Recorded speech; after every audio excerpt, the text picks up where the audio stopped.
नमस्कार, प्राइमरी शिक्षक चैनल पर आप सभी का हार्दिक स्वागत है। आज के वीडियो में हम किराए के मकान पर कैसे बचा सकते हैं टैक्स, इसके बारे में महत्वपूर्ण जानकारी हासिल करेंगे। तो चलिए ज़्यादा समय ना लेते हुए वीडियो को स्टार्ट कर लेते हैं। ज़्यादातर लोग होम लोन पर टैक्स बेनिफिट के बारे में जानते हैं, जो कि मूल भुगतान यानी प्रिंसिपल रीपेमेंट के लिए एटीसी के तहत टैक्स बेनिफिट मिलता है और ब्याज के भुगतान इंटरेस्ट पेमेंट के लिए 2 लाख रुपए तक का टैक्स बेनिफिट मिलता है। अच्छी बात यह है कि होम लोन के अतिरिक्त किराए पर रहने पर भी टैक्स बेनिफिट का हम लाभ ले सकते हैं। एचआरए, जिसे हम हिंदी में मकान किराया भत्ता, हाउस रेंट अलाउंस भी कहते हैं। यदि आप कहीं नौकरी करते हैं तो आप इस बारे में शायद पहले से जानते हो। एचआरए आपके वेतन का एक हिस्सा होता है। आपकी सैलरी स्लिप पढ़कर इसके बारे में आप जान सकते हैं। एचआरए की टैक्स बेनिफिट धारा 10(13)(a) और आयकर अधिनियम के नियम 2(a) के तहत मिलता है। ध्यान दें, पूरा एचआरए टैक्स मुक्त नहीं होता है, कुछ ही हिस्से पर छूट मिलती है। तो टैक्स छूट की गणना किस तरह से की जाएगी, इसके लिए पहले हमें 3 संख्याओं का पता होना चाहिए। पहला तो एचआरए, दूसरा rent 10% of basic salary and third है 40% of basic salary. If you are staying in metro city then 50% of basic salary. मूल वेतन का 40%। यदि आप मेट्रो शहर यानी दिल्ली, मुंबई, चेन्नई या कोलकाता में रह रहे हो तो सीमा 50% मूल वेतन है। इन संख्याओं में जो सबसे कम है उस पर ही आपको टैक्स बेनिफिट मिलता है। सरलता से समझने के लिए इसके लिए एक उदाहरण लेते हैं। मनीष एक बहुराष्ट्रीय कंपनी में काम करता है। उसकी बेसिक सैलरी 60,000 रुपये प्रति माह है। उसे एचआरए के रूप में 45,000 रुपये प्रति माह प्राप्त होते हैं। वह एक किराए के घर में रहता है और प्रति माह 40,000 रुपये किराया देता है। ये जो शो हो रहा है इसमें देखिए, मेट्रो सिटी में नहीं रहने पर इस तरह से कैलकुलेट करना है। बेसिक सैलरी जैसे 60,000 ले ली, एक्चुअल रेंट पेड जो है वो 40,000 है। 10% ऑफ बेसिक कितना हो गया, 60,000 का 10% निकाला तो 6,000 हो गया।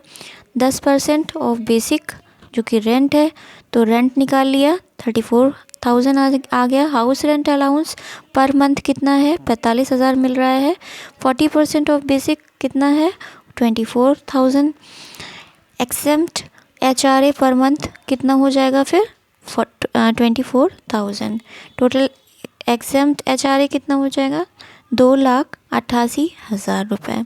टैक्सेबल एचआरए कितना होगा, 2,52,000 रुपये। इस तरह से ये निकल आएगा।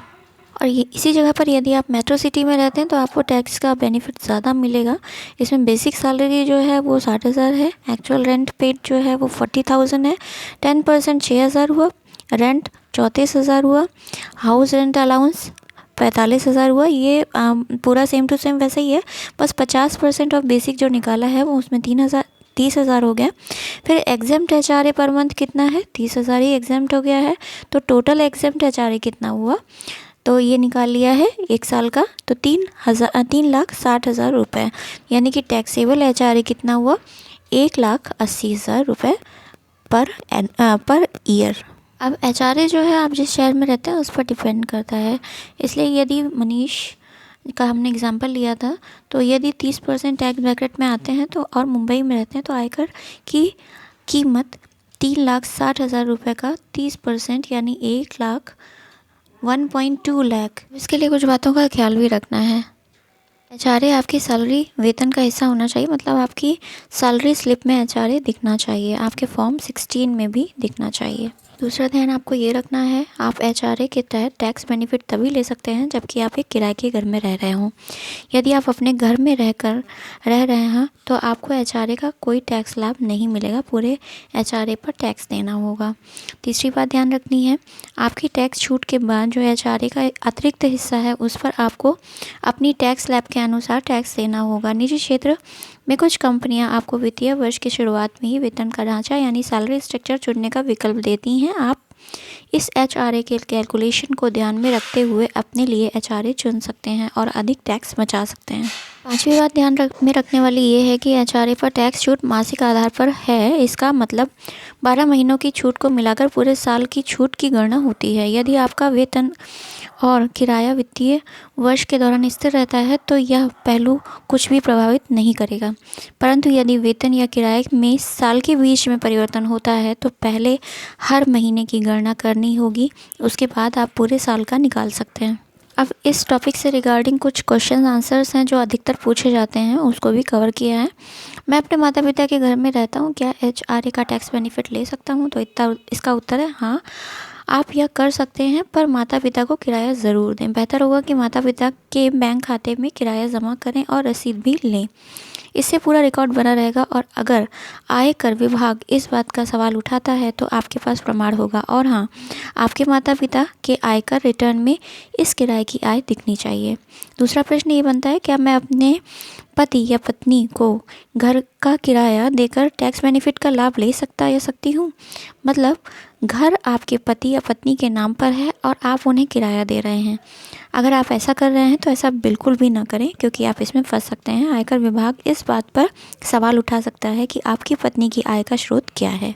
अगला प्रश्न जो अधिकतर पूछा जाता है, मैं और मेरी पत्नी दोनों जॉब करते हैं, किराया भी देते हैं, क्या HRA का टैक्स बेनिफिट हम दोनों ही ले सकते हैं? इसके उत्तर में हाँ है, आप दोनों HRA का टैक्स बेनिफिट ले सकते हैं, पर कुछ बातों का ध्यान रखें। केवल उतना ही टैक्स बेनिफिट लें जितना आप भुगतान कर रहे हैं। मान लीजिए कुल किराया 30,000 रुपये है, आप 20,000 रुपये का भुगतान कर रहे हैं और आपकी पत्नी 10,000 रुपये का भुगतान कर रही हैं। आपको बराबर भुगतान करने की कोई ज़रूरत नहीं है। जब HRA बेनिफिट को कैलकुलेट करें तो आप 20,000 रुपये किराया माने और आपकी पत्नी 10,000। आप दोनों 30,000 रुपये किराया नहीं मान सकते। बेहतर होगा कि बैंक में पैसे ट्रांसफ़र करने का पूरा रिकॉर्ड हो।